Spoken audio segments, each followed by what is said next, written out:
Welcome to Fortress on a Hill. I'm Henry. I'm Danny. I'm Kagan. We're three leftist veterans that aim to expose the reality of the U.S. military's multiple wars abroad and to illuminate the damage military service does to Americans. American presidents throughout U.S. history have used American military and diplomatic power to force regime change of democratically elected governments around the world. Most veterans come from families vested in prior service, and American generals choose their own, ensuring diversity of thought never interferes with American warmongering. How can we stand by and do nothing while our military kills and destroys lives the world over, while telling Americans that all this death and destruction protects them from terrorists when nothing could be more false? Fortress on a Hill aims to change that. Welcome, listeners, to Fortress on a Hill. We have a great episode for you today. This is the one of the first times in quite a long time that it's been just me and Danny sitting here having a discussion about the issues, and I'm excited for that. Danny, I've really enjoyed your recent series on Lebanon, one of the first subject for us to discuss today, and I would really like it. Can you expand upon what's happened there and a bit on the history of Lebanon as it pertains to America? Yeah, absolutely. I'm a Lebanon geek, which doesn't surprise you and probably half our listeners. I'm sure some people are like, aren't you a geek about everything? And there's some truth in that. I always had kind of like a romantic attachment to the Lebanese Civil War. I started reading when I was pretty young and following the news. And, of course, when we were young, when I think I was 7 or so, when the 1976 to or 1975 to 1990 major Lebanese Civil War that killed 150,000 people, which in a country at the time which had less than 4 million people is unbelievable, right? Tens of millions of Americans, the equivalent of, or at least several million. So I remembered the Civil War and its kind of reporting on the on the backside in the 90s when no one was sure if it was really going to hold. Like you, I remembered how Beirut was like a moniker, right? Like a cultural touchstone for chaos, especially urban chaos in all society. And so, of course, my Wu-Tang rappers, as I always mentioned, talked about it all the time, but so did a ton of other artists, and it was in lots of movies, and it was just a language, right? People would just say oh man, it's like Beirut if you go to the Bronx, or if you go to down South Side Chicago, that's like Beirut, And so this was a very powerful thing. And I think another reason it interested me is because I had a family that was, vaguely supportive of the IRA, quote unquote terrorists. And so were most of the people I grew up with. And so that was interesting in the sense that I think, most Midwest Americans, right, or just most Americans in general who didn't come from sort of a urban ethnic framework, it went without saying that a group like the IRA, the Irish Republican Army, was terrorist because, our government essentially said they were, the British said they were, and that was just policy. Of course, I came up in a culture that wasn't the case. They were considered freedom fighters. The reality is much more complicated than either of those things. But I was interested in sort of urban insurgency, civil wars. Beirut and Belfast had very similar inflections in our language at the time, right? Both were considered very dangerous urban places. And I think the fact that Lebanon had this Christian community, I'm a little embarrassed to say, right? Because there were Christian militias, who wore crosses around their neck, holding AK-47s on corners, teenagers that looked more like, Arab Crips and Bloods than they did soldiers in uniform or anything like that.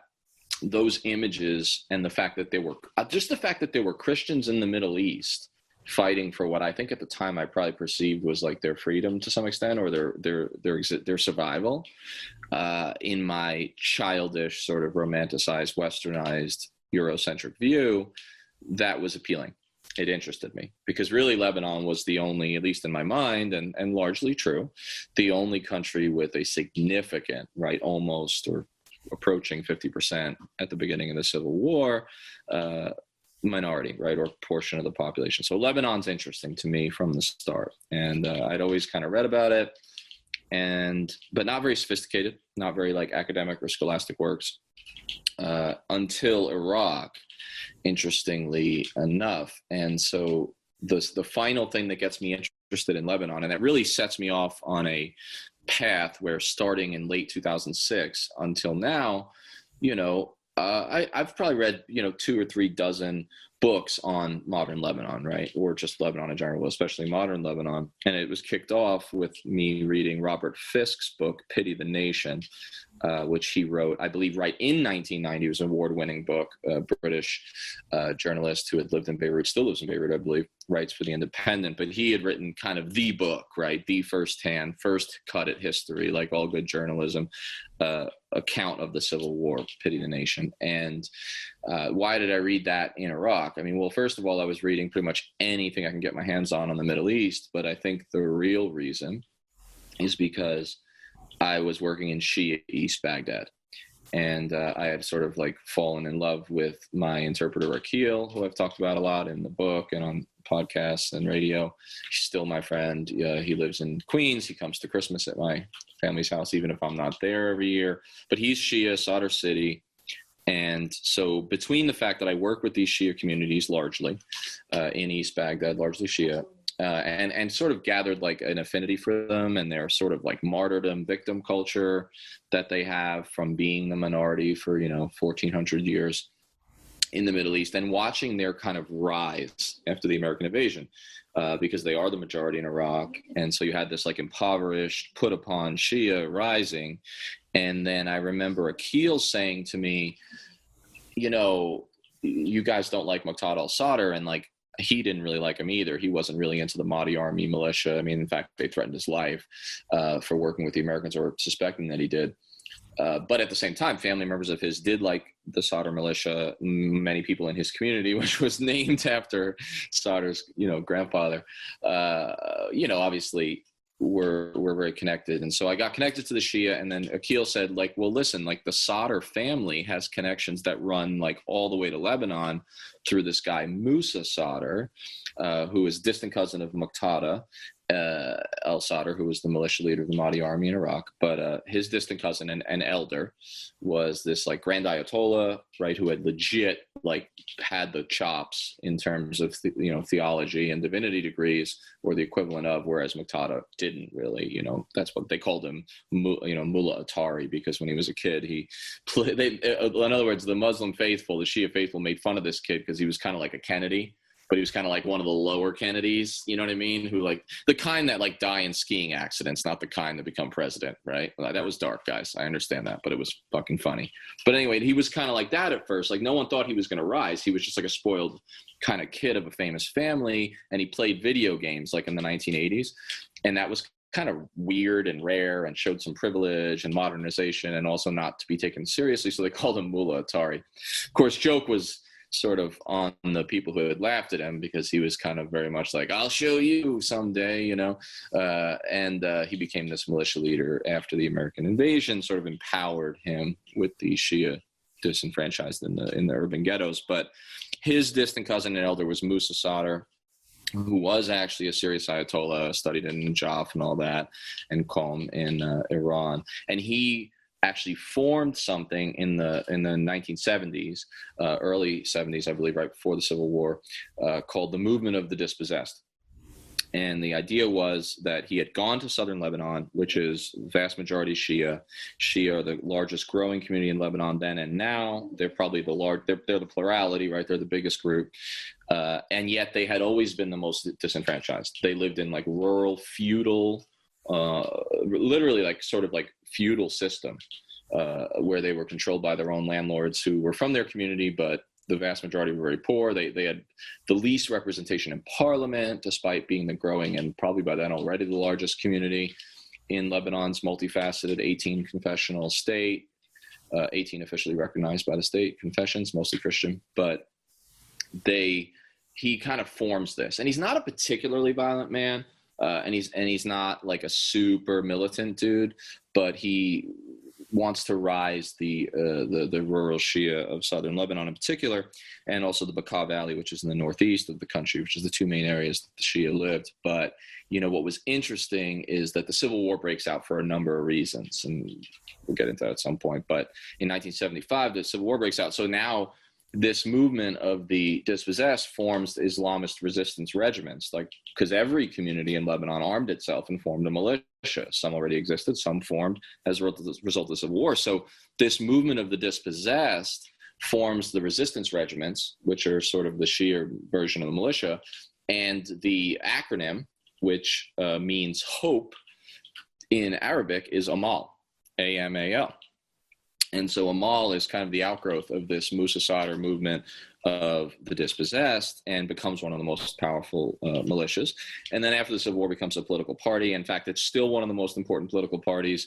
It's the alternative to Hezbollah within the Shia community. And the speaker of the parliament, who must be a Shia by the rules of Lebanon's state, which we'll get into, is Nabih Berri, who is from the Amal party and has been the speaker since 1992. Imagine that, 28 years, right? Pelosi, you got a while to catch up, Nancy. I know you want that. She wants that. She may as well run a militia. She could be as corrupt as Amal, but she's not there yet.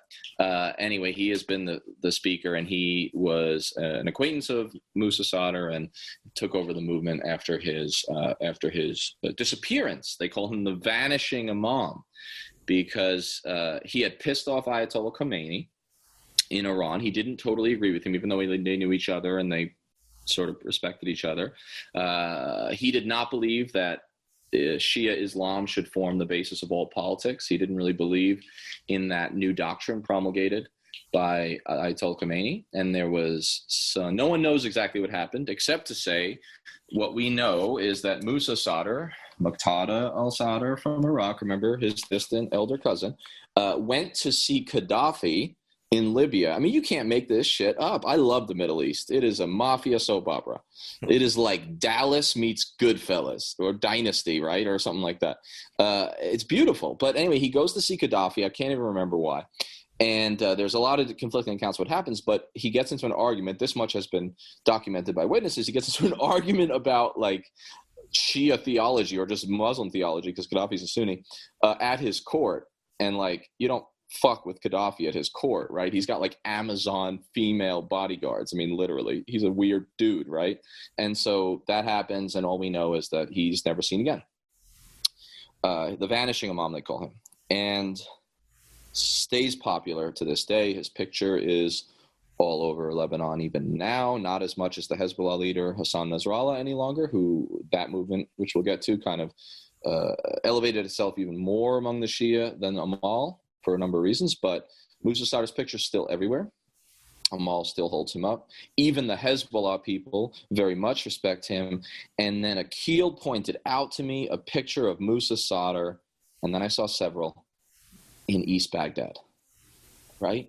And so I'm like, holy shit, no one knows this. And I mean, it struck me that, oh my God, the generals running this war don't understand the nature of this region-wide Shia uprising and why it has real grievance and how complicated it is. So I started reading about Lebanon. I never stopped. And then on August 4th of 2020, just earlier this month, or when this is released last month, there's this massive blast at the port of Beirut, and it appears there was an accidental explosion of 2,750 tons of ammonium nitrate, right, which is highly explosive, used in bombs sometimes. And it had been left for several years, unattended, unsafely, in a warehouse on the waterfront of the Mediterranean. I mean, it's incredible. And it ignites, and I think it's about 200 are dead, 300,000 homeless, 65-ish hundred wounded, and maybe $15 million worth of damage in a country that's only got about, 4.5 million citizens plus 2 million refugees, which we'll also get to. And small country, a lot of death. It's their 9/11. And yet it was accidental, which was almost worse. For a country that's been bombed by Israel so many times and other people, the assumption of many people when the explosion happened is, oh, Israel's bombing us again. And we'll get to that. That's what they assumed. I mean, there's so many reports where everyone was like, and then they say, these civilians, they're like, it would be better. We wish it was Israel bombing us, because then at least we'd know who to be mad at. But the reality is it was the corruption and the banality and just the ineffectiveness and incompetence of a system. And this is where I'll kind of end it before we move into some of the myths and misunderstandings. But the system that is in place in Lebanon, put there by the French, as another thank you to Britain and France. Like, find me a problem in the world, find me a problem area of the world where the British or the French didn't create it with a pencil, right? Or a pen when they should have used a pencil, right? And a map. Like some like stuffy dude named Michelle and some stuffy new dude named Winston totally sat around like with like French wine and like a cigar and made these problems, but it's true. And so France creates the system. And anyway, the bottom line is it's a quota system. It is a certain number of seats for each confession, each type of Christian, each type of Muslim, right? And then some of the weird groups like the Druze, which are like vaguely Muslim. Anyway, these people they're in their jobs not for their competence, but because of their religion. And so what they really are is a spoil system of like mafia family leaders. And oh, by the way, as I'll talk, there are 6 families that run Lebanon, essentially. 6 families like that represent the different factions or factions within the factions. And so after the Civil War, the negotiation was that, yes, 150,000 people died from 75 to 90 fighting for power and which group's going to be king. And the tragedy or the tragic comedy of it is that a minor compromise was made and essentially the status quo reigned. And so the old French system of divvying it up via like the ultimate affirmative action quota system, except it wasn't affirmative anyway. If it was affirmative action, it was to favor the Christians actually. But nevertheless, this quota system created an inherently corrupt mafia-like state that literally can't keep the lights on in one of the most modern educated societies in the Middle East. And then of course, overlooked this total ridiculous and unsafe violation of having this explosion there. So the port blows up. And the reason I wrote about the myths that we'll talk about next is I watched in wonder as the supposed experts on Lebanon, writing for all these major publications in America and across the West, the people that they have stationed in Beirut, to the extent that there are any foreign bureaus left, there's only a few papers that still do it, but the supposed experts on the Middle East, or even Lebanon specifically, I started reading their reporting, and I'm just a person of lay interest, but pretty significant lay interest, and I was blown away by a couple of things. A, totally just got the facts wrong about Lebanon. B, completely abused the facts they did have in order to fit a certain Western-centric analysis that made it about us, and C, used it opportunistically to essentially make it about Iran being bad and about Hezbollah being bad on Iran's behalf and threatening our favorite little brother, troublemaker Israel. And so the crisis of the Lebanese was twisted, and as always, the narcissist in chief, Uncle Sam, sort of said, oh, it's really about us. And so then I said, after I wrote an initial long column about Lebanon, I thought to myself, unless we even tell the truth about the place, there's no sense in even trying to solve any of the problems to the extent that there are to solve. So with that very long intro, that's why I was interested in Lebanon, and that's why I decided to write the top 10 myths of Lebanon. I probably could have done 20, but I mean, we all know you have to keep it to 10. That's the rules. I don't make them. Yeah, 10 sounds important. 10 sounds official, like George Carlin says. I'm fascinated by the fact that they have allowed so many refugees into their country.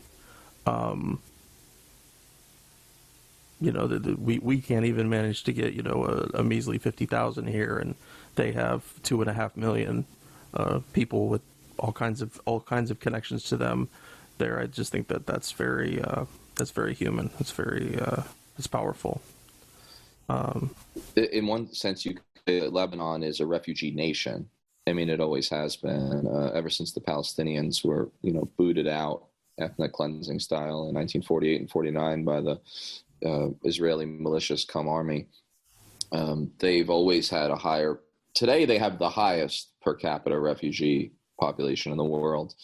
But they've always had a very high rate. And first it was Palestinians, and now it's Syrians. And you're right. I mean, it's approaching 35 to 40% of their population that is actually not Lebanese citizens, because it's very hard to become a Lebanese citizen. So these refugees are permanent underclass. So it's nice that they're there. And obviously, although I don't know that the Lebanese state has that much control of their own borders to stop it, but they also don't get citizenship because there's a patrilineal system where your father has to be born in Lebanon. But the bottom line is, so just being born there, like the refugee kids that are born in Lebanon, unlike America, which is rare, America's rare, 14th Amendment, being born here makes you a citizen. That's actually not typical. It's not always the case. So anyway, it's hard to be a citizen, but we have a situation there where 35 to 40% of the people who live in Lebanon, the residents, aren't Lebanese, right? They're either Palestinian refugees, some of them who've been in Lebanon for 2 generations, or more of them are these new Syrian ones. But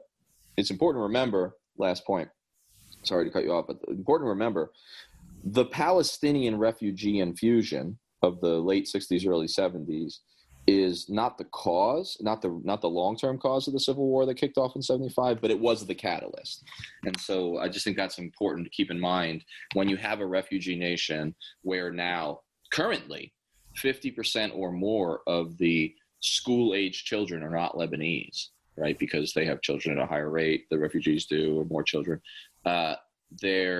That's a dangerous situation, especially given that the last time that a new refugee infusion came in and destabilized the very tenuous confessional balance between Sunni, Shia, Christian, the last time that happened, there was a civil war that killed the equivalent of several million Americans.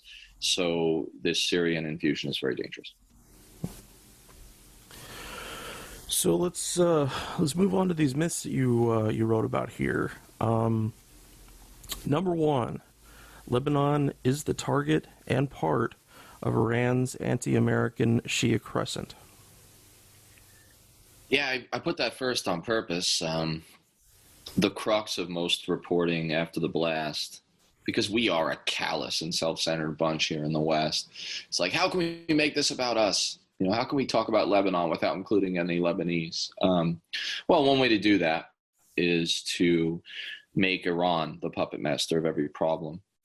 And so Vali Nasser, who's like a real scholar, and his conclusions were a lot more nuanced than the policymakers who hijacked it. But there's a book written, I think, when we were in Iraq, or when I was in Iraq in 06, 07, so like when around our time we were in the tours, right? I think that's when he published it, and it was called The Shia Crescent. Now, the Shia Crescent concept was actually from the King of Jordan a little bit before, I believe in 2004. And what he said was that the King of Jordan, big ally of America, one of only 2 Arab states up till then, although the UAE just did, but up till then, one of only 2 Arab states to officially recognize and make peace with Israel, which it did in 94, 10 years later in 04, right after the American invasion. So what did the American invasion of Iraq do? Well, it kind of let the Shia genie out of the bottle. To steal a phrase from Yitzhak Rabin, the Israeli prime minister, who actually said that about Lebanon. He said that Israeli military policy was stupid, even though he was complicit in much of it earlier. He said, we screwed up, basically, and we ended up letting the Shia genie out of the bottle. In other words, we stirred up these previously quietist Shia and turn them into enemies unnecessarily. Well, what happened when the Americans invaded, when you and I, right, were part of the follow-on tours of that invasion, 3 is that we took a state where the Shia were the largest group, but had been suppressed by Saddam, which was a Sunni-led, sort of secular but Sunni-led and dominated tribal government for many years. Actually, ever since the British took it over, it had been Sunni-led. The Shia suddenly had a lot of weight, because if we're going to have a democracy, now suddenly the Shia are going to be the most powerful force. And the Shia sit on most of the oil, along with the Kurds in the north, but I think most of it's with the Shia. So anyway, the bottom line is the Shia suddenly were in power. And now the idea was that because the Shia are in power, that means that Iran, which is also Shia right next door, secretly is going to take over all of Iraq. Now, it is true that the American invasion of Iraq was a gift to the Iranians in the sense that it did ensure that they would have more influence in Iraq, but it missed this fact that actually Iraqi Shia have a lot of loyalty despite the fabrication of the country in many ways, a generation before or 100 years before.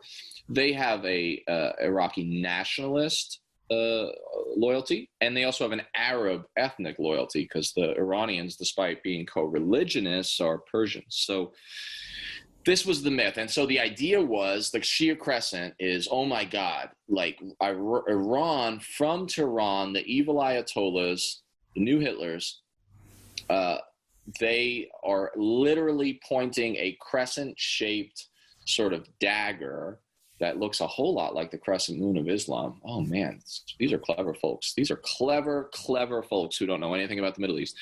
They said there's this dagger that it goes through Iraq. So it goes from Tehran. It goes northwest through Iraq, through Syria, because Syria is kind of allied, and now it's very allied, but it had always been tacitly allied with Iran. And the idea is, Syria is also a Shia state. Well, not really.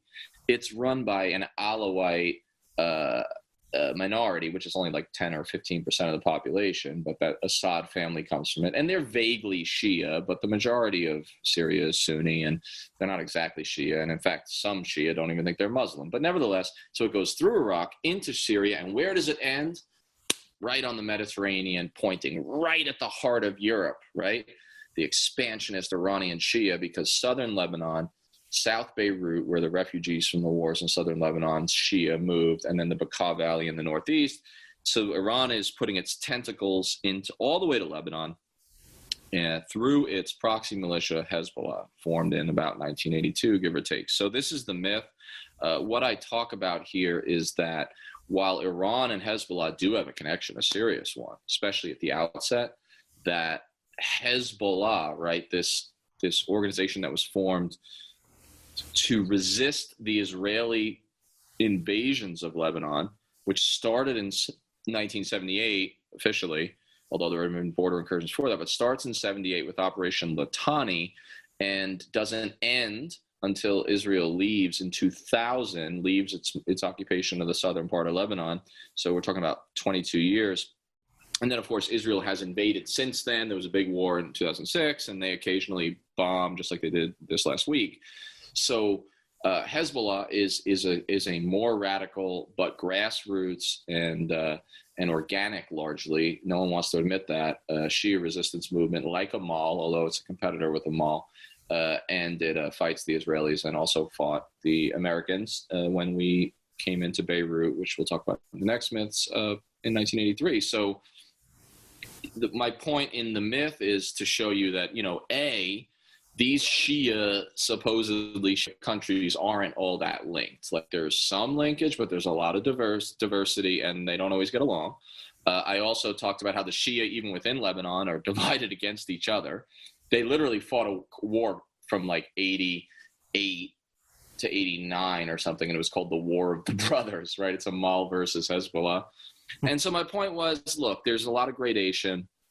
What we have here with this Shia Crescent is we have Americans and other Westerners, especially the Israelis, who kind of push this idea that Iran is pulling all the strings and that Shia are a monolith. And that's just not true.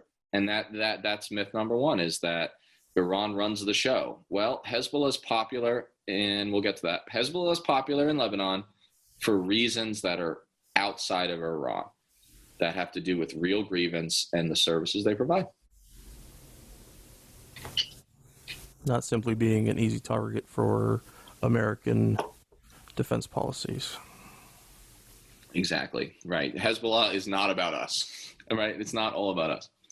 It's always about us, Danny. I mean, come on, we're Americans. Clearly. Yeah, no, absolutely. All right. Myth number 2.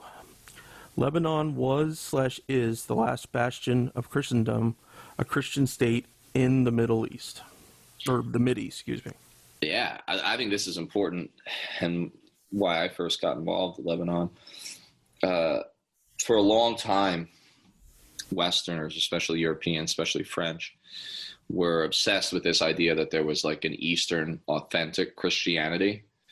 Ever since the Muslims, came out of the Arabian Peninsula and conquered the Holy Land, in the 7th century, there's been this like regret, that the land that our Savior Jesus Christ grew up in isn't even under Christian control anymore. I mean, that was a serious blow to a only recently fallen Roman Empire and its eastern component, the Byzantines. So there always were a lot of Christians in what was called Mount Lebanon. See, Lebanon as it exists now is really that name is just a mountain and its environs, right? It's in the north, sort of the north and west of the country, and the Christians kind of held out there, largely because the mountain setting was difficult to conquer, and also because they collaborated, right? They made nice, sort of. And the myth is that the Muslims forced everyone to convert at the sword, when actually all throughout the Middle Ages and before, the Muslims were the far more tolerant. There can be no compulsion in the religion, right? Says the Quran. And for a long time, Islam was far more tolerant than the Christians, who were way more backward in art, science, everything, until, around the age of sail, right? The age of discovery, as we call it, 16th-ish century. So the reason that matters is that the myths are as follows. 1, Lebanon is majority Christian. Not true, right? Mount Lebanon, that small little Maronite kingdom, Maronites are one form of Christianity that is tied to the Catholic Church and is what the majority of the Christians are. But there's all kinds of Christians, Greek Orthodox, Catholic, all these things. But that little area was always majority Christian. But when the French created a Lebanon to be a separate state, when they literally fabricated it, and they did it to have a home for the Christians. So it's like Israel before Israel. It's like a test case for Israel, right? Like a homeland for the Christians. But in order to do that, they had the same problem the Israelis had, which is to make it a viable state that had like ports and like enough people and like enough farmland and stuff. They had to like draw the map to like capture in a bunch of Shia Druze, which is that weird little half Christian, half Muslim, half secretive, half whatever, syncretic religion, and then Sunni Shia. They had to capture these people inside the state. And so the same problem the Christians have is the same problem the Jews had in 1948, which is like, well, what are we going to do with all these non-Jews? If it's going to be a Jewish state, if it's going to be an ethnocracy rather than a democracy, the elephant in the room is the Palestinians and their humanity or lack thereof, depending on your point of view. So that was the same problem with the Christians, right, in 1920 when France forms this country. So they captured in, like, so even from the start, the Christians were, like, at best half. And then there was this myth that the Christians were the majority. And so the rule of thumb, actually it was in the Constitution, I believe, is that in Parliament, there had to be 6 seats for Christian for every 5 seats Muslim. And that meant all the different Muslims and the Druze, who aren't even fully Muslim. And that was the basis for their constitution. And it's all based on a very dubious official census in 1932, which was the last time they've done a census, because Lebanese are afraid of themselves and afraid of each other. And their government won't have another census. They still haven't, because the dirty little secret, but the funny thing is everybody knows it, just like every other secret. Everybody knows who's cheating on them. That's how this works, right? Secrets aren't secrets. We all secretly know what's going on. Well, the Lebanese have known for a long time, just by looking around and counting people, that actually the Muslims have been the majority for a long, long time, and it's getting worse and worse. And so we romanticize Lebanon as Christian Lebanon, despite the fact that it has not been ever really majority Christian, and certainly not a 6-5 majority. The Economist, I mean, you cannot make this shit up. The Economist published, and you can read it, a mistakenly posted voter roll. Okay, because it's all secretive. You know how, like, here we have like a census and you're allowed to see it? I mean, it's all messed up and it, like, disenfranchises people of color, but it's close and it's real and it's public. You can go to a website and check it out. There, everything's secretive. So their interior ministry, some idiot bureaucrat, by mistake, published the truth of the voter rolls on their website. The Economist found it, published it in an article. The Interior Ministry immediately pulled it down and denied that it was true, but the Economist had it, right? They probably like screenshotted it. They had it forever. And so same reason, don't let your kids send dick pics to their girlfriends. Bad idea. Even worse on the other end. But same thing, right? So this truth is that, oh my God, the Christians are actually like 33-ish% at best, 33 to 37%. And yet their constitution, or the settlement that ended the Civil War, I told you, was a very minor change. So 150,000 people died from 1975 to 1990, and this is the only change that came out of it in the compromise. 6-5 in Parliament, Christian versus everybody else. Now it's 5-5 or 1-1. That was what all those people died for. It's a tragedy. But what we found out, and everyone already knew, is that it's actually more like 7-3 is what it should be, right? Various Muslims to Christians. So that's the thing.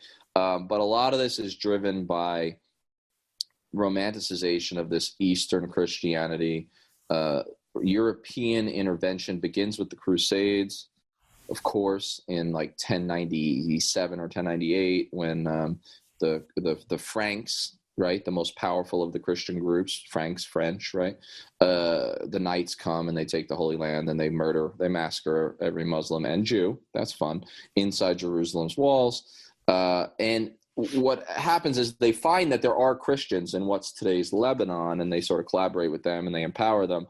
And so then, eventually in 1291, all the Christians, the last Crusader kingdom, is pushed out, right, at Acre. And that's in northern Israel right now, but they're pushed out, and they go back to Muslim rule like forever ever since. The region does. And these Maronites, these Christians in Lebanon, they sort of like push this idea to the West that, oh, we might even be descended from all your Crusader knights, right? You should protect us from these evil Muslims that we live under. And then, of course, DNA tests have been done, and they're like, that's not true at all. Like, that's not who you are. But it was a very helpful myth. And so starting in 1860, for the first time in the modern era, France starts intervening militarily whenever there's like an ethnic or confessional religious civil war in Lebanon. And so they sort of send their army in to take sides with the Christians and protect the Christians from massacre or just general civil war. And ever since then, for the first 100 years, from 1860 until 1958, it was the French that were always backing up the Christians and propping up their power above their actual demographic weight. And then in 1958, because France is kind of like, their empire is falling apart, they don't have the power or the will, Eisenhower's first military intervention in the Middle East, which is the first since the Barbary Wars for the United States, meaning the first since 1815, is in Lebanon, again, to prop up a Christian president. Then, starting in the late 70s and early 80s, it's the Israelis who fall for this myth, this delusion that there's a Christian alternative in the Middle East and it lives in Lebanon. And they invade Lebanon and literally try to impose a Christian president, who the president's always Christian by the Constitution, but a Christian president who would have extra power and work directly for them, right? Was going to be their proxy. And his name was, Bashir Gamayel, right? And he's from one of the six families, the Gamayel family, and they still run a sixth of Lebanon, but they try to put him in power. And of course, this makes the civil war worse. And so everyone's fallen for this delusion of a Christian alternative. It's not true.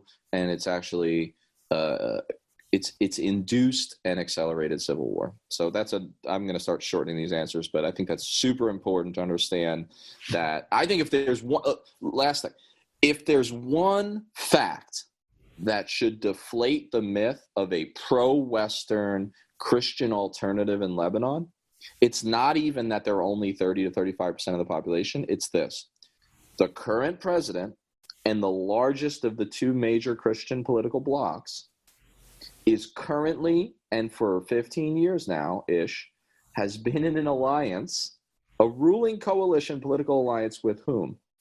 Hezbollah, Amal, and the rest of the Shia.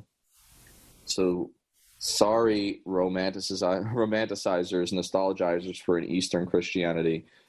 The Christians in Lebanon are complicated. They fight each other. They're Arabs, okay? And in this case, recently, they actually are allied with Hezbollah. That's fascinating. And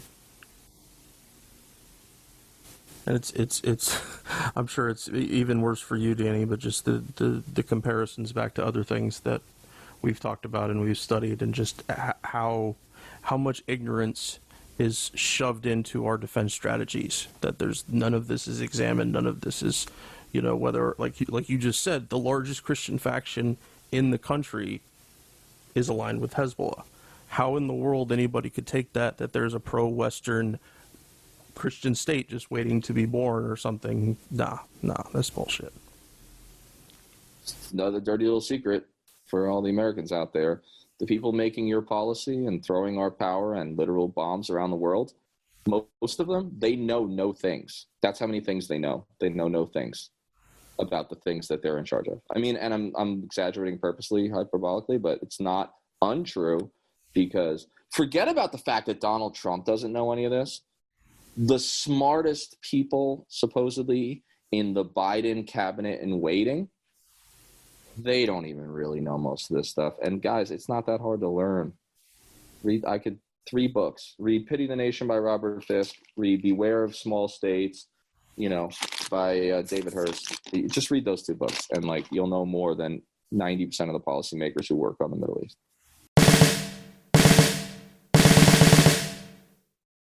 The guys and I love doing the podcast. Being able to share our experiences in the military with allies and supporters means the world to us. But we can't do all the work. We need you to share an episode of ours with someone, anyone whom you might think might be affected by it.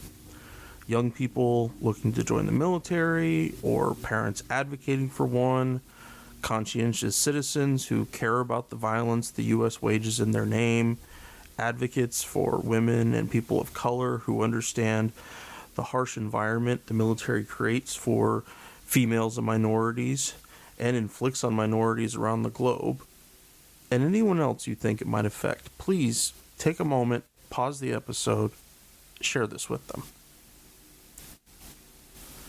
Now, our podcast is supported in a few different ways.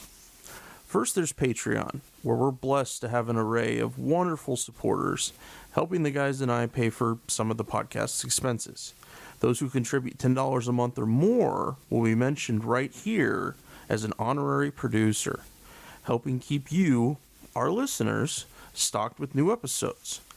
But you don't have to contribute $10 a month to help us. For as little as $1 a month, you can keep us going, paying for hosting and storage fees, transcribing old and new episodes, promoting and expanding the podcast, and more I'm sure I can't think of at the moment. So, let's bring out these honorary producers, and they are Will Arenz, Fahim Shirazi, James O'Barr, Adam Bellows, Eric Phillips, Paul Appel, Julie Dupree, Thomas Benson, Emma P., Janet Hansen, Lawrence Taylor, Tristan Oliver, Marwan, and the Status Quo podcast. Your contributions are wonderfully helpful to us. Thank you so much. However, if Patreon isn't your style, you can always contribute directly to us through PayPal at paypal.me/Fortress on a Hill. Or please check out our store on Spreadshirt.com. Make sure you check for promo codes before you order. And now, let's get back to the podcast.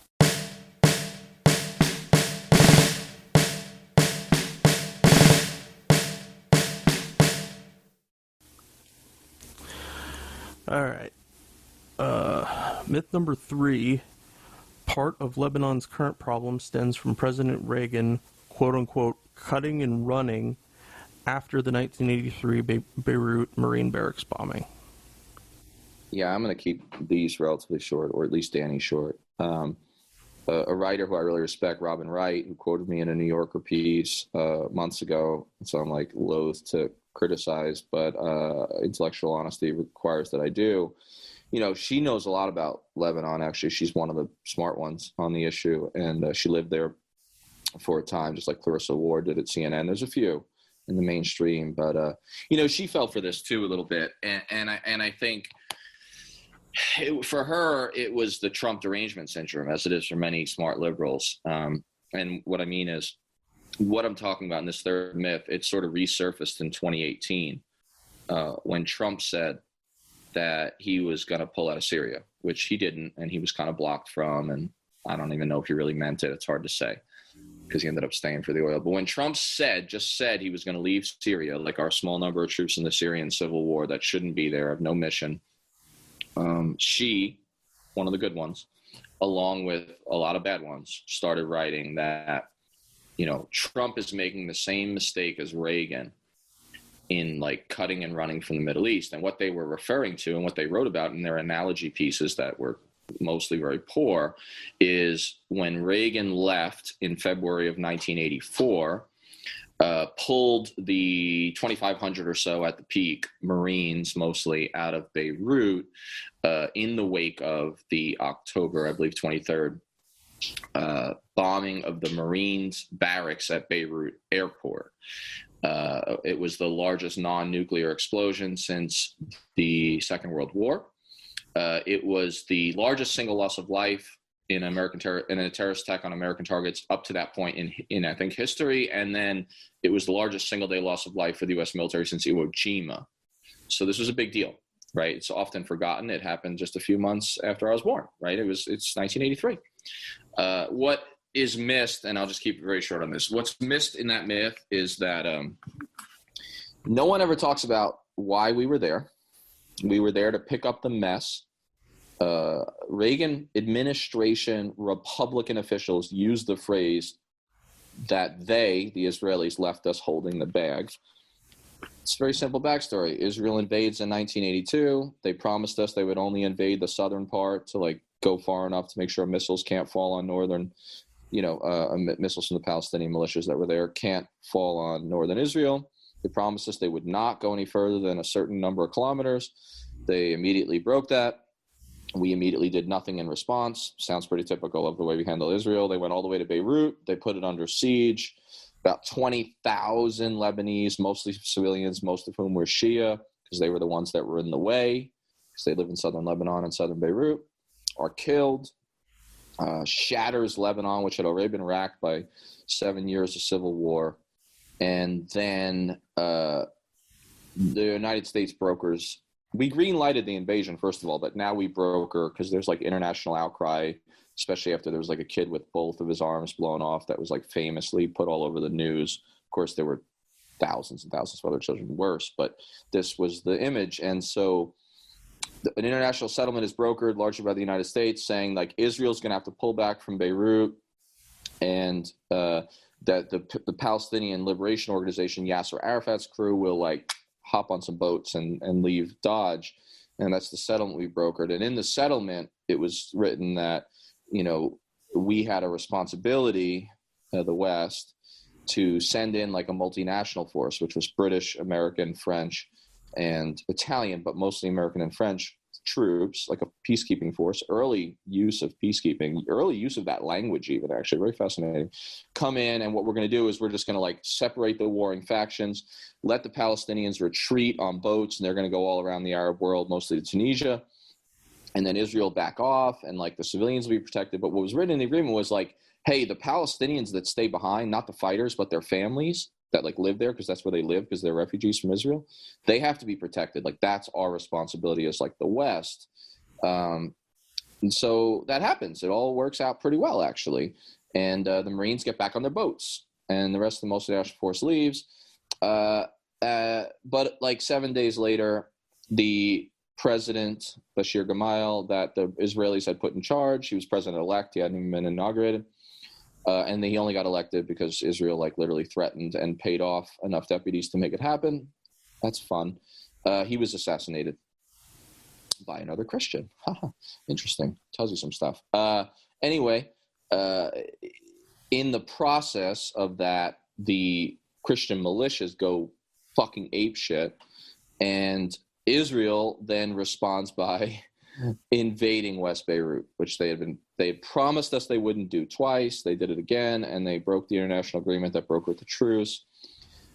At which point they formed a cordon with their army, including tanks, the two largest Palestinian refugee camps, Sabra and Shatila, and they then coordinated, had a joint operations center with the Phalange militia. Phalange is phalanx, like it's the word for phalanx, which is the Greek military formation. They're fascists. They are literally fascists. They're formed in mirroring Mussolini in the 1920s and 30s. Very ironic that Holocaust survivors leading the Israeli army would collaborate with a fascist Christian militia. But they did. They had a joint operations center. They let the Phalange militia in, which then massacred from 750 to 2,500, depending on who you believe, Palestinian, mostly men, women, old men, women, and children. They carved Christian crosses in the chests of many people they killed. Most of the killing was done with knives, although hand grenades were made into necklaces and put around people's necks. And there was a famous Phalange militiaman who wore spiked combat boots, which he used to crush infant skulls beyond recognition. It was one of the most horrifying things. Western reporters were there on the scene pretty quickly. Israel not only didn't do anything about it, this went on for 2 full days. They actually fired illumination flares for the militiamen, enabling them. And so anyway, their own investigation basically indicts them for being responsible, which is pretty rare. But after that, Reagan brings the Marines back in. Classic error, sort of, getting them involved in a civil war. They come back in, they take sides, as multinational forces tend to do, especially if America's running them. And they end up siding with the Christians largely, and they end up shelling and bombing the Druze and Muslim militias. And in response, Iran and Syria may have had a role in this, in the actual execution, but the Shia militia that eventually kind of becomes Hezbollah bombs the American embassy, the French military headquarters, and the American Marine barracks, and over 300 people are killed total. And after that, despite saying he would stay forever and we don't negotiate with terrorists and we're not going to look weak, Reagan actually did the right thing and pulled the troops out quietly, sort of, and not before he shifted all the blame on the colonel on the ground who had warned him and his administration against getting involved in the Civil War, because he said, if you start firing naval shells at one of the militias, they're not stupid. They're going to say we're on the Christian side, and then my guys are going to be a target, and you're going to have the blood of a lot of Marines on your hand. He said that before the bombing, and then he was blamed. His career was over. So Reagan did that, and then he also invaded Grenada the day after the Beirut bombing, which was a really great way to distract attention. Bill Clinton learned something about that after Monica Lewinsky. But yeah, that's how that went down. So this whole cut and run narrative misses the fact that the Marines there had essentially no mission. Quoted, that's a quote from Secretary of Defense Caspar Weinberger, not exactly, some sort of like hippie. He didn't want them there, the Marines, and neither did the Joint Chiefs of Staff. They were like, this is a bad mission. Weinberger said, they don't even have a goddamn mission. What are we doing there? They were just a target. Well, it went bad. And so did Reagan cut and run, or did he make a series of errors and show and this is me saying something nice about Reagan, oh my God, show a rare bit of, prudence, whatever his political calculations, and pulling the troops out? I said that was going to be a short answer. It wasn't. It's super interesting, though. I mean, the subject, not my saying it. Oh, and so for the next one, it's essentially just on Iran, quote unquote, did that bombing, and they did it just because Tehran hates America and hates our freedoms. What do you think about that, Danny? This I'll actually be able to do short because I've said a lot of it. Okay, bottom line, Hezbollah as an organization doesn't officially exist yet, or there's debate about whether it did. It does seem that Iran, although there's a lot of contested views of this, but it does seem that Iran and Syria, I think there's evidence that's pretty sure that they had some role in it, right? Kind of facilitating this attack. But the movement that becomes Hezbollah is grounded in a mall. Most of the fighters of Hezbollah break off of a mall to form this more like stronger resistance to Israel and America and neo-imperialism. So they had there's already Shia grievance. And then this whole idea that they only did it because they hate our freedoms, even if we assume Iran was fully behind it, which I think, again, is questionable. And I think it's more complicated than that because it was, again, grounded in this real Shia uprising that was Lebanese. Hezbollah is Lebanese, folks. They're the fighters, the political party members, they are Lebanese. So when guys like Mike Pompeo say, like he said like a few weeks ago, we want Hezbollah out of Lebanon. Wait, what does that mean? You want to like do a mass transfer of population, like ethnic cleansing? That's illegal under international law. They're Lebanese. We want the Lebanese to leave Lebanon. But anyway, he's an idiot, of course. But the point is, even if you say like, okay, Iran did it or was involved, let's just say that, right? And I think they did have an involvement. It misunderstands that they did it just because they hate our freedoms, because we at that very moment were backing Saddam Hussein very actively in his extermination war against Iran. It was a war of survival, existential. So they're involved in an 8-year Iran-Iraq war. They're in year 4 of it. And America's like pushing that, like supporting Saddam Hussein, which is fun. And so they are looking for a way to hit back at America, right? They have their reasons. And then Syria facilitates it as well because they're kind of the middleman, and they've always had a strong hand in Lebanon. But the reason that they're doing it is, again, like, I don't love the Assads. This is Assad's father, Hafez al-Assad at the time. But, you know, Israel had just like wiped out their entire air force and killed about 1,500 of their soldiers during the invasion of Lebanon.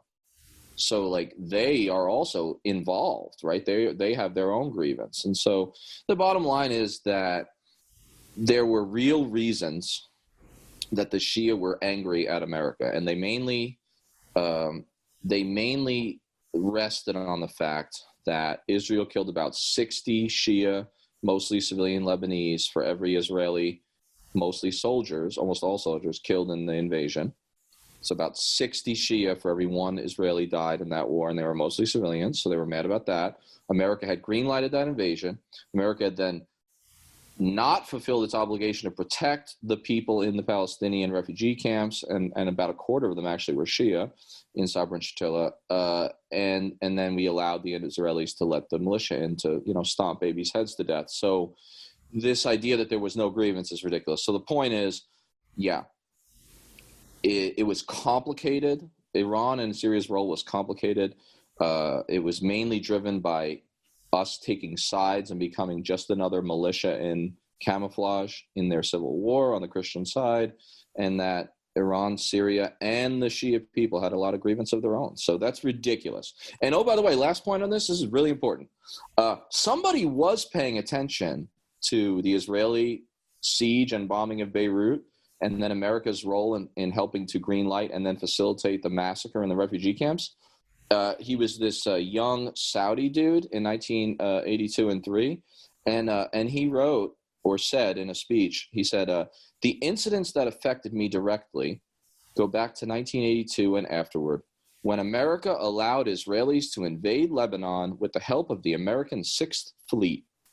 As I watched the destroyed towers in Lebanon, it occurred to me to punish the unjust the same way, and to destroy towers in America so that it could taste some of what we are tasting and stop killing our children and women. And the man who said that was Osama bin Laden. So I would say they didn't do it because they hate our freedoms. They did it because they hate our policies. So our next myth here, and you've already covered, I think, the majority of it, but that in reference to the bombing, that Hezbollah was the direct culprit, and to this day remains just another terrorist group. Yeah, so, I mean, I won't even go too much into the culprit aspect. It was kind of an offshoot. This guy, Mugania, who was really working for Iran a lot, it seems, and he was also involved in the hostage-taking that kind of followed throughout the mid-'80s. Dozens of American and Western hostages were taken. But Hezbollah, like I said, as it exists today, wasn't really fully formed yet. And so it's not exactly the direct culprit. And most of the people in Hezbollah now, of course, either weren't born or had nothing to do with it. But the more important part is that second clause, remains just another terrorist group. they are on America's State Department terrorist watch list, of course. And after 9/11, folks in the Bush administration, like Richard Armitage, were calling them the A team of terrorism, that Al Qaeda was the B team. Rumsfeld talked about actually like attacking Hezbollah. There was like real consideration of it. Israel, of course, is like plugging us with all this like false intel to show us that Hezbollah is like this transnational terrorist organization. And then Senator Graham from Florida said that he said this on the floor of Congress, on the Senate, that there are sleeper cells of Hezbollah in America already, this after 9/11, waiting to attack us, right? A lot of alarmism and a lot of talk that we're going to like wipe Hezbollah off the map in conjunction with the Israelis. And it doesn't happen because we got bogged down in Iraq. Kind of saved them in a way. Although we would have got bogged down in southern Lebanon if we tried, just like Israel did. But, this is important to understand. This idea that Hezbollah is terrorist at all is highly questionable. They have done terrorist acts, especially early in their organization. But in their 18-year, 1982 to 2000 war to eventually successfully, first time an Arab country ever did, force Israel to give up territory of its own volition with military force, they actually stopped doing suicide bombings. They never did as many as they're remembered as having done. It's a very small number, actually, compared to what the imagination is. But they attacked almost exclusively military targets during that 18-year resistance. They were like a real guerrilla insurgency with real grievance, fighting an unjust, illegal occupier under international law. And they almost only attacked Israeli soldiers. Now, they killed 9 Israeli civilians in tit-for-tat retaliatory rocket attacks from 1985 to 2000. And, of course, thousands of Shia civilians were killed in the retaliations of Israel. So, like, who's the terrorist, right? State terror or guerrilla terror? It's a matter of perspective and proportion. But the bottom line is Hezbollah has always been more than a terrorist group. It's questionable whether they are at all. And they are also, for whatever reasons, and I think some of it is genuine and some of it is obviously like anything else for political game, they're a political party that gets more votes than any other one single party. I'll complicate this in the next myth, but they got 65,000 more votes in 2018, the last general election, than the next single party. And that's about 16% of the total cast in Lebanon. So they're a genuine political party. They hold seats in parliament. And they're also a social services, like welfare organization, especially in southern Lebanon and in the urban slum of southern Beirut, which is a lot like Sadr City in Iraq. And so they have hospitals and, literal welfare and all kinds of activities that they take part in. So all of this is a complete misunderstanding of what Hezbollah is, an oversimplification, creation of a monolith. And look, I said as a joke in the last line of this myth, I said, per that known Islamist publication, the New York Review of Books, right, which is like the ultimate polite liberal, publication. There was a profile done on Hezbollah in like 2004, where the author wrote, by emphasizing public works over piety, Hezbollah has succeeded in embedding itself deep into Lebanese society, a fact that anyone seeking to confront its military wing will have to face. So yes, they're way more than just a terrorist organization. All right, next one is Iran and Syria were/are Hezbollah's real puppet masters. Yeah, this one I've talked a lot about already. Just, as we go through, I think some of my answers will end up being able to be shorter. The bottom line is that Israel actually created Hezbollah. Iran and Syria may have facilitated it in a logistical sense, right? The nuts and bolts, they were there at the formation, but the grievance preceded it. And don't take my word for it. Prime Minister Ehud Barak, who I believe was the most decorated soldier in Israel living at the time in their military history, and former prime minister, in 2006, he admitted, when we entered Lebanon, meaning in 1978 and then again in 1982, when we entered Lebanon, there was no Hezbollah. We were accepted with perfumed rice and flowers by the Shia in the south, and it was our presence there that created Hezbollah. And I said that sequence, like grievances, matter. And so the point is, the grievances of a Shia uprising preceded Iran even having their 1979 revolution, because Israel's first invasion was 78. And then, like I said, Musa Sadr had been already kind of like politicizing and harnessing the power of Shia grievance and disenfranchisement since the early 70s. So, to say that it's an Iranian and a Syrian creation and that they're the real puppet masters and the only puppet masters is to actually deny agency and humanity to the Shia people who are so mistreated and are still the poorest and least educated community. So, yeah, this is sort of ridiculous. And there's just a couple of things that I talk about to show like that there's more to it than this. I mean, first of all, why, if this is just a Shia thing run from Tehran, why then after Nasrallah beats the shit out of, or at least bloodies, the Israelis in the 2006 33-day war when they invaded Lebanon again, why is the Secretary General of, Hezbollah, Nasrallah, still the Secretary General, why has he become the most popular world leader in an array of polls in the entire Middle East? I mean, 86 to 89% of the Middle East is Sunni. This guy is the head of one of the most Shia, theoretically, organizations in the Middle East, and he's the most popular guy because he fought Israel. So first of all, it's more than just Iran behind it. There's real grievance across the Arab world. And then the other thing to keep in mind is, like, hold on a second. Syria and Iran didn't even always agree in the Lebanese civil war. And actually, they're different proxies. Syria is more supports Amal, and Iran more supports Hezbollah, fought wars against each other. They've argued, they've collaborated as well, but it's like way more complicated than this idea that it's just them running it. And if Iran and Syria disappeared tomorrow, believe you me, Hezbollah would remain.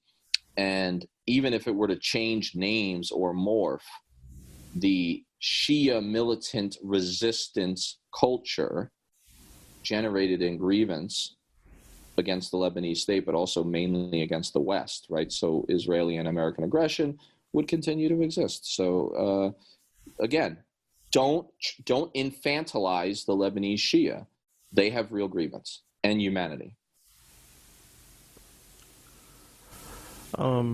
This next one may be a little redundant, but I'll go ahead and read it. On Tehran/Damascus's behalf, Hezbollah has hijacked and runs the Lebanese state. Yeah, and this is the big reporting after the bombing, or I'm sorry, the bombing. Trump called it a bombing the first night of the explosion, like without any evidence. I love him. He is literally the conspiracy theorist in chief. He is QAnon in chief. Like, I love it. But after the explosion, there's been a slew of articles that I quoted in a recent Lebanon piece from a variety of outlets in the Gulf, Israel, and then Western media saying, like, now's the chance to kick Hezbollah out, right? And Pompeo said the same thing.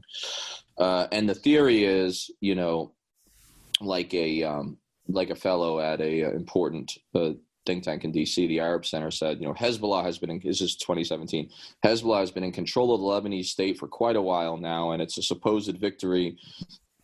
It's the victory of Syria and their civil war only strengthens that. And so the idea is, Hezbollah actually runs Lebanon. It's hijacked it. That's the phrase you hear a lot. And then, of course, they're doing it, as we said, I'm not even going to go into that, on Iran and Syria's behalf. But this is the flip side of the thing I told you. So one needs to be able to hold two ideas in their head at the same time. Yes, Hezbollah, more than any single political party, gets more votes these days than anyone else, 16%. But it's still only 16%. And almost an equal number, right, a nearly equal number of Shia don't support Hezbollah. They support Amal. And so, yes, they're in a coalition now, but they've killed each other before. They argue. They don't always agree. Amal kind of collaborated with the Israelis in the last invasion in 2006 against Hezbollah, as WikiLeaks showed us. So Hezbollah does not control the Lebanese state. They do have a very powerful militia that could challenge the Lebanese state. That's real. There's things to talk about there. But the bottom line is this gets back to there being real Shia grievance. This gets back to the fact that Hezbollah, yes, they are a political party. Yes, they are a social welfare organization, but they're just one player in a coalition. They don't run the Lebanese state. And as powerful as their militia is, America has pumped a lot of money into the Lebanese army, $2 billion, right, since 2006. special forces training, all that, security force assistance. So, there's a lot more to this. And if they had hijacked the state on Iran's behalf, one would assume then that they would have created an ISIS-like Shia Islamic State. And while their initial charter said that it was their goal, they gave that up a long, long time ago for two reasons. One, they actually do have this kind of there is no compulsion in religion thing. The Lebanese people have always been a more tolerant brand of Muslim for the most part than even other parts of the region. And then the Shia just weren't having it. I mean, by some polls, like only 16% of Shia supported an Islamic State, even in like southern Lebanon, which is the most conservative area. So Hezbollah has to work in the world as it is.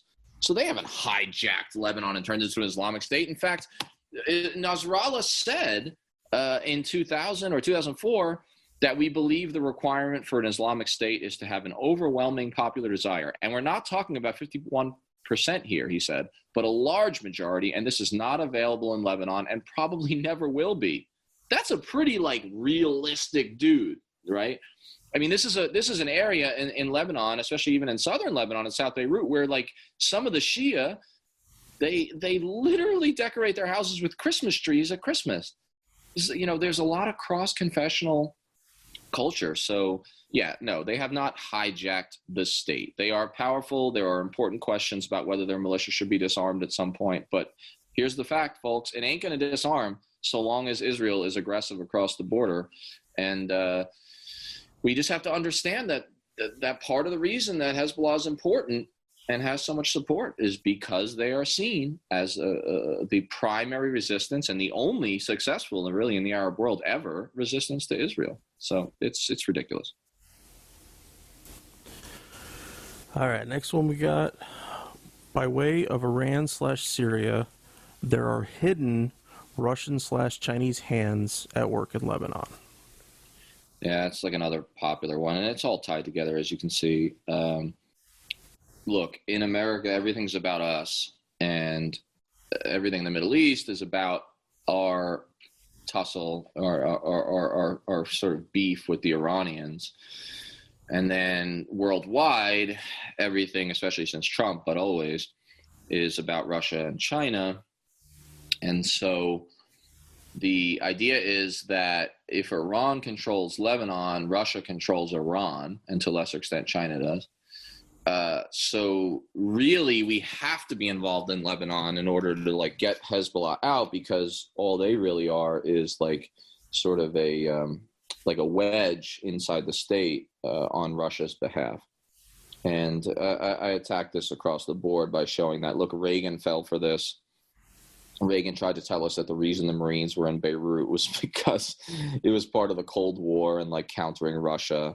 That clearly was proven untrue. There's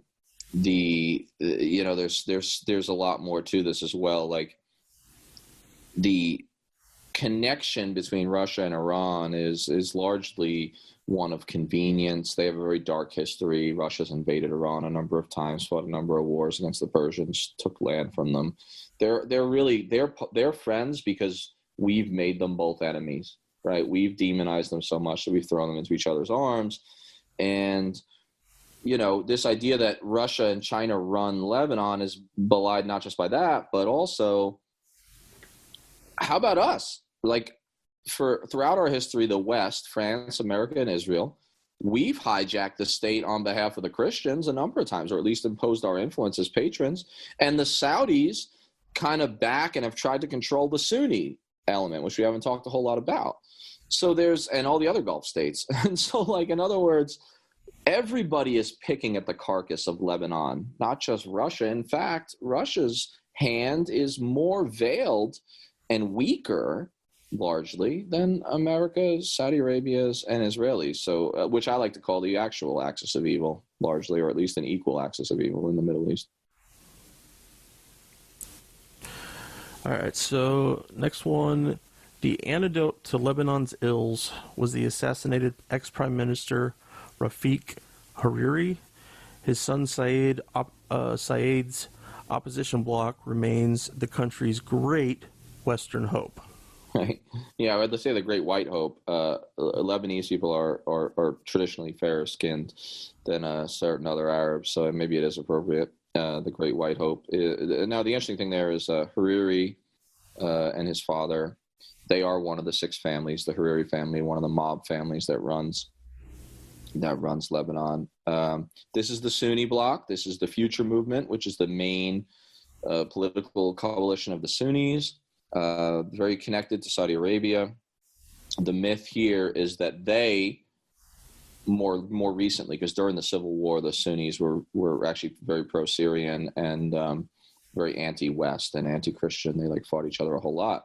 But in recent years, the Sunni bloc, for a number of reasons, has kind of turned on Syria, and therefore we think turned on Iran and turned on Hezbollah. And so now suddenly we've said they're the modern Muslim natural ally of America, right? They're the pro-Western.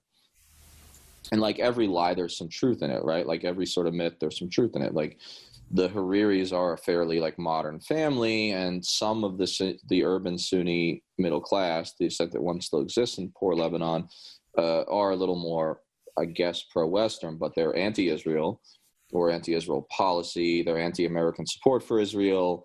Their alliance with the West is much more opportunistic than deeply felt. And the thing to keep in mind is that the idea that this is the great hope is undercut by just how corrupt the Hariri family is. And so, yes, Syria and Hezbollah may have played a role in assassinating Rafiq Hariri, the father of the current son running the bloc, Saeed, who may come back as prime minister, it looks like, for his third try. These are highly corrupt people.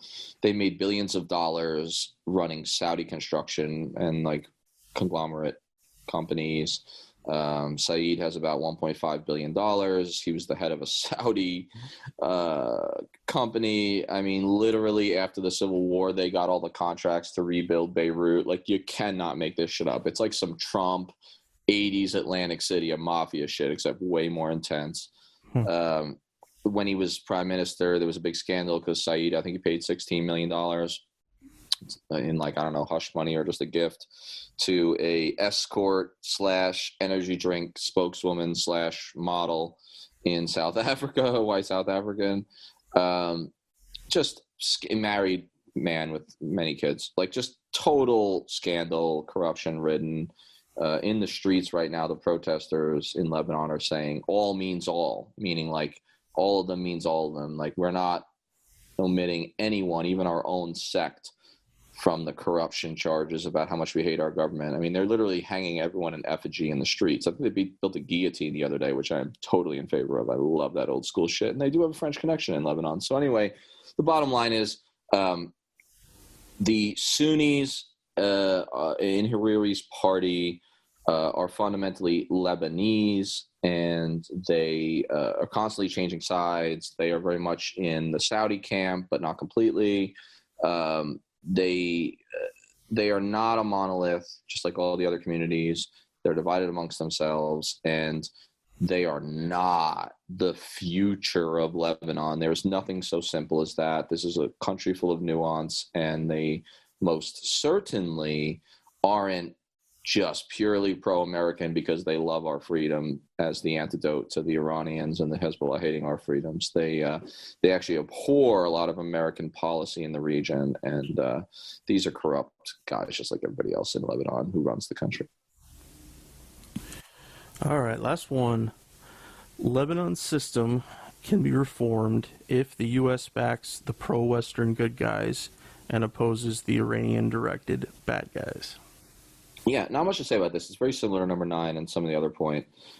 The bottom line is that the best thing America could do is kind of just give aid to a floundering country with no strings attached and stop trying to control Lebanon.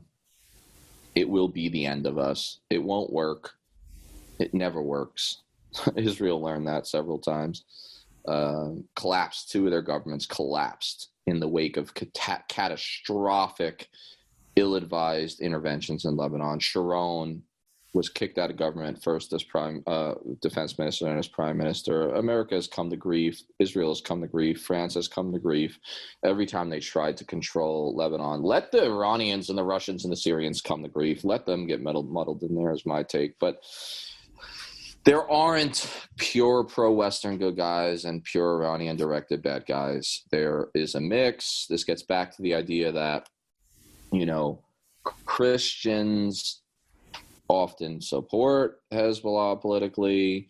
Half the Christians, or about 30 to 40% of the Christian minority, is tacitly allied with the pro-Western vague bloc, but even they don't love American policy mostly. The other half or more of the Christians actually are closer to Syria and, tied to the Shia parties like Hezbollah and Amal. All of these crime families are just that. They're crime families. They're not the last best hope. And, when America tries to tighten sanctions like on Hezbollah in Lebanon, it ends up hurting all the Lebanese. And so even the great white hope of Hariri and his son have opposed that. The clergy, the patriarch, right, of the Maronite Church, Christians, has spoken in favor of Hezbollah and its resistance against Israel. These people are not pro-Western good guys, and the Hezbollah and the Shia are not anti-Western bad guys. It's shades of gray. It always is. And we have sold out our quote-unquote friends in Lebanon so many times before that to expect them to trust us is ludicrous. I mean, all you need to know is that the current president, Michel Aoun, used to be prime minister at the end of the Civil War. He was a fierce nationalist. Unlike most Civil War leaders, he actually had more than just Christians behind him. And he waged a hopeless, I think he knew, war of liberation, it was called, from 88 to 90 at the end of the Civil War against Syria to try to kick the Syrians out of their country, which you think we would like, right? But, well, in 1990, this guy named Saddam Hussein invaded Kuwait, and in order for our war against him not to look like a new crusade that was going to alienate all the Muslims, we needed to get a bunch of Muslim countries on our side to fight Saddam. And so in order to get Syria's support in that coalition, which they did eventually join, and they were our allies, people forget that, we sold out the current president of Lebanon. We sold Michel out, and we let the Syrians bombard and kill his men and, basically surround him in his palace until he had to go into exile for 15 years in France. So now he's in charge of he's kind of flipped and become a little more pro-Syrian because he's a savvy actor and he has to survive politically. And, to expect that the Christian community is just going to forgive us for that and think that we're on their side is ridiculous. And I'll just end with, I think he said it best, the current president of Lebanon, right after we sold him out. 40 years ago, he said, and was quoted, I believe, in the New York Times, saying, "The United States does not care about Lebanon. It has sold Lebanon. When it says it is moved by our tragedies, it is lying." Man, he could have been saying that about the way we responded to this explosion at the port, but he said that shit 40 years ago. And that's it. That's our 10 minutes. I could do 20 more, but I've already taken over an hour doing this. Seems like a great place to end, man. Absolutely. Let me just say that keep watching Lebanon. By the time listeners are listening to this, more things may unfold. But Israel did about, I guess we're talking the 25th-ish, 24th or 25th of August. They, a few days before we recorded this, they bombed Hezbollah positions in southern Lebanon. Again, saying that Hezbollah had fired as their troops over the border. Maybe they did, maybe they didn't. But feels kind of convenient, doesn't it, that Israel would say that in the wake of this blast and all these calls that now is the chance, like some headlines, but now is the opportunity to get Hezbollah out of Lebanon. And so the fact that they would kind of use this minor border incident to bomb, Hezbollah, OPs and radar positions it feels a little too convenient. And keep an eye on Lebanon. But remember that if Israel does invade or get bogged down again, It will be the end of them. This has never ended well for Israel, and it'll end up backfiring, and it'll end up actually empowering the anti-Western and anti-Israeli forces, including in the Christian community. So keep an eye on Lebanon. History tends to repeat itself there as it does everywhere, but it's repeated itself so many times in Lebanon that, as Mark said, the second time it repeats as farce. Well, I don't know what you even call it when it repeats itself 20 times, but it definitely probably leans towards absurdity. So, hey, thanks for letting me do this, Henry. And hopefully for the listeners, you learned something about Lebanon and didn't tune out from my rants. But antiwar.com, I've got 4 pieces already on Lebanon. There's more coming. And keep an eye on this little country, because it is the bellwether and the battlefield and the bastard child, as I said, of the Middle East. Oh yeah, no, I learned a ton, both from reading your pieces and then going through them now. So I'm sure the listeners have gotten a great introduction to all of our collective history with Lebanon and where it is going in the future, which if it continues like you're talking about with Israel and such, that it's just going to be bad for the Lebanese, whatever way it happens to turn. Absolutely. Yep. It's a crazy country, very interesting. I think it was quoted in an article recently saying that, someone who was a reporter in Lebanon for a lot of years said that if you really know Lebanon and you've lived there, and you don't fall in love with it, and you also don't realize that it's an awful place, and you don't hold both those ideas in your head at the same time, then you're probably not paying attention. We're on Twitter at Fortress on a Hill, and also at Facebook.com at Fortress on a Hill. You can find our main blog page and our full collection of episodes at www.fortressonahill.com. iTunes, Stitcher, Google Podcasts, Patreon, Spotify. You name it, almost anywhere you listen, we're already waiting for you. And hey, we're always in the market for more Patreon supporters. Please consider becoming a patron at patreon.com. And if you're not into giving us a monthly payment, think about giving us a couple bucks on PayPal. The link is in the show notes. Skepticism is one's best armor. Never forget it. We'll see you next time. And listen to my song. I hope you'll pay attention. I will not detain